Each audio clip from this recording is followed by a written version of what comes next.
بسم الله الرحمن الرحیم و به نستعین. قال رسول الله صلی الله علیه و سلم انما بعثت معلما.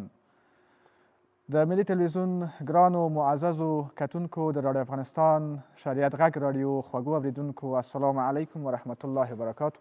وخت مو په خیر. په دې هیله چې د روژې مبارکې میاشتې ورځې مو په خیر سره تېرې کړې وي تر دې دمه او دغه ښایسته میاشت، ښایسته ورځې، د عبادتونو ورځې تاسو په خیر سره په عافیت سره ترسره کړئ. موږ هم ستاسې په خدمت کې یاستو. د حسن قرائت د سیالۍ خپرونې تاسو ته وړاندې کوو هره ورځ چې دغه سیالي د اتصالات مخابراتي شرکت لخوا د ملي رادیو تلویزیون په همکارۍ او د حج اوقافو وزارت په همکارۍ هم تاسو ته هره ورځ وړاندې کیږي. قدرمن داور صاحبان په پوره امانتدارۍ سره، اخلاصمندۍ سره خپله داوري کوي او د دغو داورانو رئیس صاحب چې هم سږکال موږ سره خوشبختانه شته ده، دوی د قدرمنو داور صاحبانو په داورۍ باندې بیا خپله ارزونه کوي. نو قاري صاحبان هم را سره دي دلته، له محترم قاري صاحب نسیم الله ولد ادم خان خوست ولایت نه هیله کوو چې راشي او خپل قرائت ترسره کړي. أعوذ بالله من الشيطان الرجيم.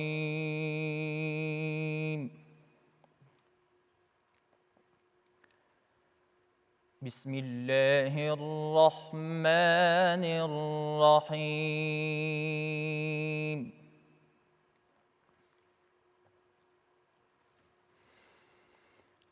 سبحان الذي أسرى بعبده ليلا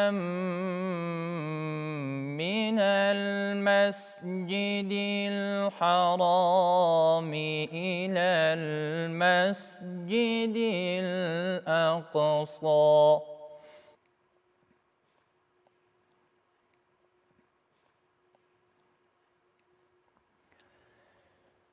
ليلا من المسجد الحرام إلى المسجد الأقصى الذي باركنا حوله لنريه من آياتنا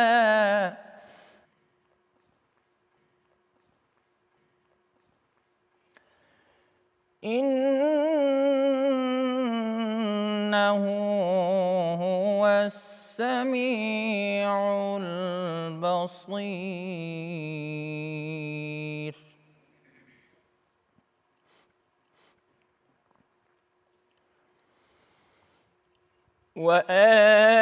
وآتينا موسى الكتاب وجعلناه هدى لبني إسرائيل ألا تتخذوا من دوني وكيلا.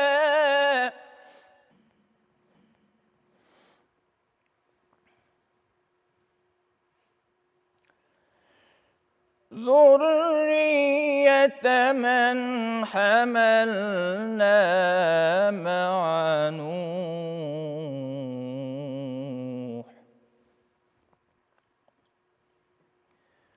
إنه كان عبدا شكورا.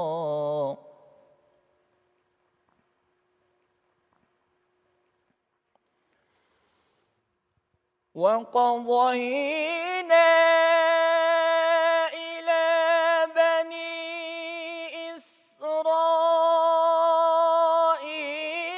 في الكتاب لتفسدن في الأرض مرتين ولتعلن علوا كبيرا. كثيرا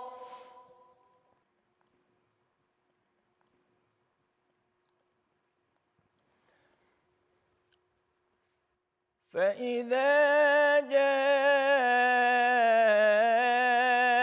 وعد أولاهما بعثنا عليكم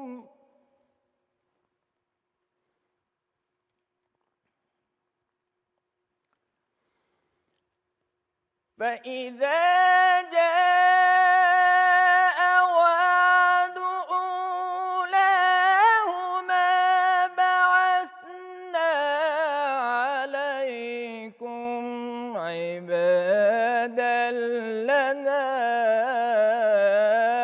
أولي بأس شديد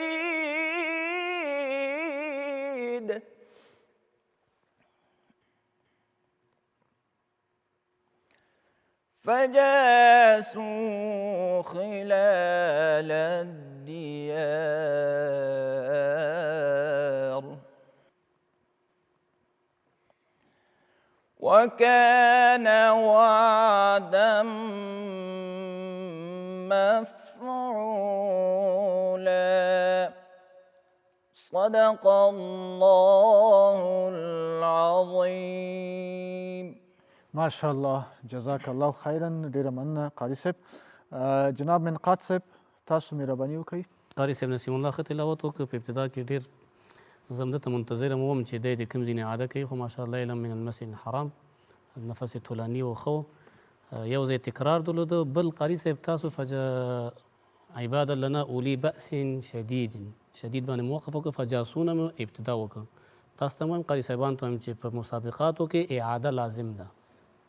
په همدې لازم ده چې ته د کوم ځای نه بېرته شروع کوې، ستا هغه مهارت و ظرفیت معلوم شي چې ته اوس بېرته د عبادت لنا نه شروع کوې، د اولی نه شروع کوې، د کوم کلمې نه شروع کوې. دغه وقف چې ستا دلته کړی چې علامه د وقف نشته ده، مناسبې کلمې نه یې اخلي که نه اخلي.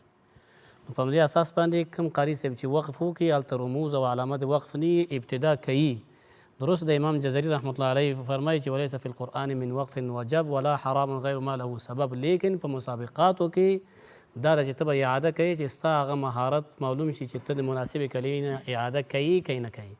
بناء قاري صاحب مبارک تاسو ته فجاسو خلال الدیار بدون د عادې نه وړاندې لاړئ. نیمه نمره دلته کسر لري. الله مسلمت لره ماشاءالله ښه تلاوت دی. ډیره مننه جناب منقاد صاحب. جناب نوري صاحب تاسو مهرباني وکړئ. ماشاءالله ښکلی تلاوت خو لږ طبقاتو کې متوازن نه و، او کله چې واقف کوي غږ کې هم داسې لرزه وه. دا په قراتو کې عیب شمېرل کېږي چې د چا غږ ولرزېږي. نو کوشش کوي چې د غږ لرزه شروع شي. د ضرور نه ده چې څومره تاسې خپل اوږد نفس یعنې مقطعي نه کړي او تاسې نفس هلته ورسېږي. نه، هدف دا ده چې څنګه ته مستمع ته کلمات په ښې وجه او په احسن وجه هغوی ته ورسوي. دا مهمه ده. او استخدام د مقامات دې ښه و، یعنې بد نه و ماشاءالله. خو کوشش کوي چې په غږ باندې ډېر کار وکړي چې لرزه لري، هغه لرزه ورکه شي او نفس هم ښه ده برابر ده. خو تاسې د خپل د نفس نه ډېر ځای مه اختیاروئ. وفقک الله. ډیره مننه جناب نوري صاحب. درنو کتونکو ورځو لنډې دمې ته وروسته له دمې بیا د حسن قرائت د سیالۍ خپرونه دوام لري. بیا هم ستړي مه شئ درنو کتونکو. د حسن قرائت سیالۍ له ملي تلویزیون نه ګورئ، راډیو افغانستان او شریعت غږ راډیوونه یې اورئ. قدرمن قاري صاحب خلیل احمد ولد احمد هرات ولایت نه رابولو چې خپل قرائت وکړي. أعوذ بالله من الشيطان الرجيم.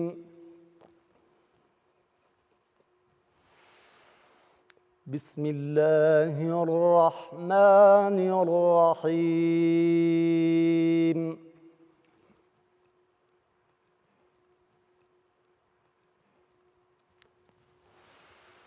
وما أرسلنا من قبلك إلا رجالا نوحي إليهم من أهل القرى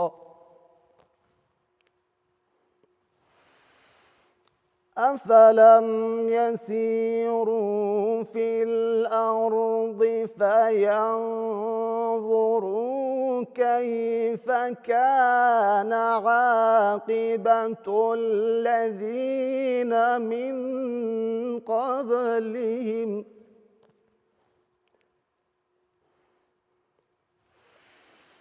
ولدار الآخرة خير للذين اتقوا أفلا تعقلون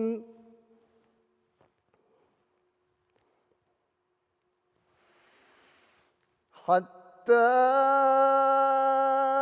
إذا استيأس الرسل وظنوا أنهم قد كذبوا جاءهم نصرنا فنجي من نشاء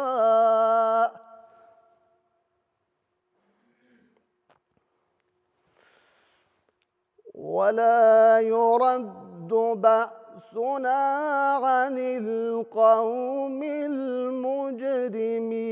المجرمين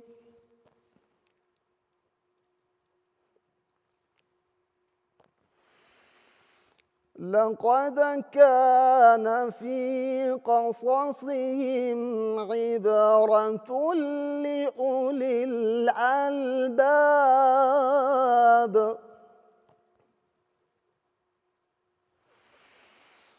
ما كان حديثا يفترى ولكن تصديق الذي بين يديه وتفصيل كل شيء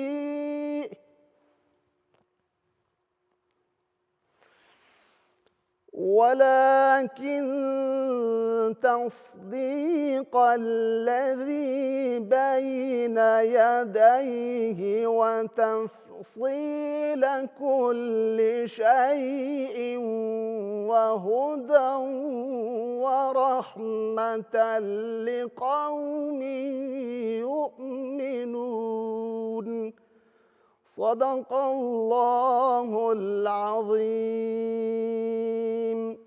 ماشاءالله جزاک الله خیرا. ډیره مننه. جناب فقیری صاحب تاسو صوت څنګه ارزوئ؟ مهرباني وکړئ. ماشاءالله قاری صاحب تلاوت بسیار خوب زیبا داشتن. البته خدمت قاری صاحب محترم عرض کنم که یک برنامه تشویقی است. کوشش کنید که اضطراب از وجودتان دور کنید. استاذا همگی مشفق هستند، خدمتتان هستند. دیگه اگر اضطراب در صدای شما بیاید طبعا سر لحن و سر ادا و سر همه چیز تاثیر خود دارد. دیگه قاری صاحب در کل تلاوت بسیار خوب داشتن، اندکی تحت تاثیر آمده بودن. در مجموع بسیار تلاوت زیبا یک وایه از پیش مد منفصل بود، میخواستم قصر بخونم یک کش شد متوجه نشدم، الان فهمیدم که ماشاءالله قاری صاحب خلیل احمد جان تلاوت بسیار زیبایی کردن. اما اینا خو در سالهای قبلی هم در برنامه بودن. البته یک چیز یادآور شدم که پیش از برنامه هم برش گفتم که مشکلاتی را که سال گذشته برات گفته بودم نوٹ کردی؟ گفت بله قاری صاحب. اما ما که متوجه تجویدشان شدیم زیاد زحمت نکشیدن. اما غلطی ها هنوز هم تکرار است. مثلا فی الارض، مثلا فی الارضی، را مثلا از جمله حروف غیر مقلقله است، از پیشتان قلقله شد. توسط زیاد میشه رخوتی همون خطر چی میشه دیگه مثلا عاقبت الذین تای مدوره زمش باید که معروف خوانده شد، عاقبت الذین مجهول کرده. همچنان یک چیزی دیگر پارسال برات اشاره کرده بودم که همین لهجه باید تبدیل از عربی به عجمی نشوه. چند جایی که وقف کردین مثلا لقد كان في قصصهم عبرة لأولي الألباب، این خو عجمی است. مننه جناب غفوری صاحب. قاری صاحب از شما هم تشکر. درنو لیدونکو ورزو لنډ دمې ته او بیا د حسن قرائت سیالي له دمې وروسته دوام لري. بیا هم ستړي مشئ درنو کتونکو، د اتصالاتو مخابراتي شرکت د حسن قرائت سیالي له ملي تلویزیون نه ګورئ او د افغانستان ملي راډیو او شریعت غږ راډیو نه اورئ. نو قدرمن داور صاحبان هم را سره دي. د قاری صاحبانو قرائت چې کوي واقعا خوندور ده. تاسو هم ترېنه خوند واخلئ او د دغې روژې مبارکې میاشتې په جریان کې دغه خپرونه هره ورځ ماښام ته نږدې وخت کې ملي تلویزیون نه وګورئ. نو جناب قاری صاحب عبدالغفور ولد محمد ظاهر ته بلنه ورکوو چې راشي او خپل قرائت وکړي. أعوذ بالله من الشيطان الرجيم. بسم الله الرحمن الرحيم. إنا أنزلنا إليك الكتاب بالحق لتحكم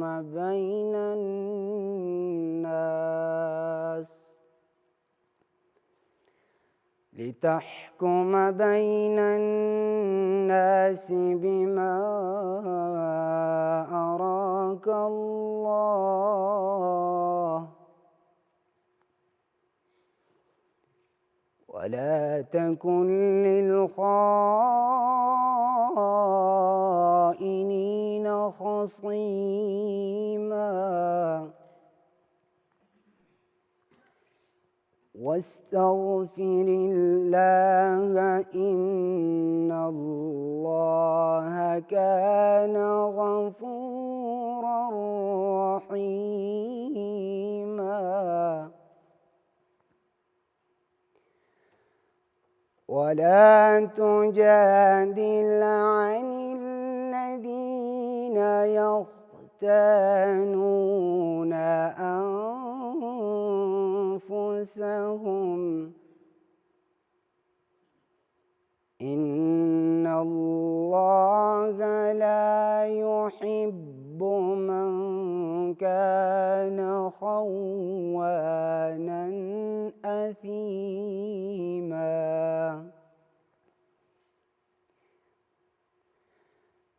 يستخفون من الناس ولا يستخفون من الله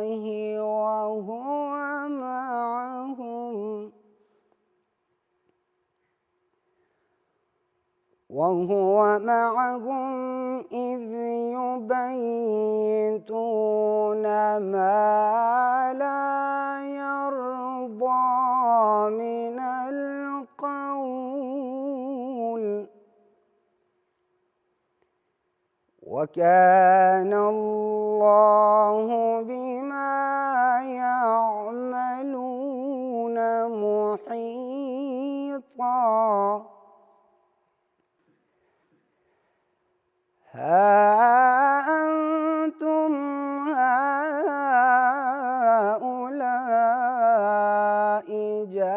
جادلتم عنهم في الحياة الدنيا فمن يجادل الله عنهم يوم القيامة أم من يكون عليهم وكيلا. صدق الله العظيم. ماشاءالله جزاک الله خیرا.